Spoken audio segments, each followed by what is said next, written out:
sono un agricoltore. Era degli anni 50. Andavo per i campi a raccogliere dei pezzi di oggetti, rame, piombo, ottone e acciaio.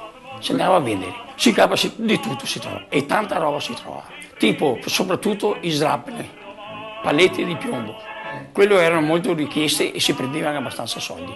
I soldi si servivano per? Sì, per andare a prendersi alla domenica il gelato quando si andava a messa. Un racconto dal cuore per Angelo Brisotto, che raccoglie le testimonianze della Grande Guerra da quando aveva 7 anni.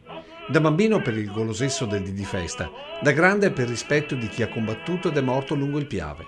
Una passione testimoniata da tanti oggetti, alcuni rarissimi. Questo bengala serviva ai nostri soldati alla notte e alla sera quando andavano all'attacco per illuminare una zona. Un illuminante che racconta la guerra notturna in trincea. Ed è questo paracadute in seta, tessuto oltre un secolo fa, che lo rende praticamente unico. Quanti ce ne sono? Cioè che so io un altro. Ed è italiano? È italiano. La particolarità cos'è? Il paracadute in seta, perché questo qua molti lo trovano, ma però senza il paracadute.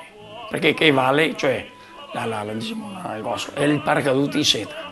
Quasi una missione per Angelo, condivisa da oltre 50 anni con il sorriso della moglie, che lo segue discretamente ma con orgoglio quando racconta la Grande Guerra alle tante scolaresche che lo vengono a trovare o che gli chiedono di andare in classe con oggetti come questo. E Angelo dice sì a tutti, perché in cuore sa che far toccare con mano la guerra vale 1000 volte di più che solo raccontarla. Vorrei trasmettere a altre persone questa passione qua, soprattutto ricordare i caduti.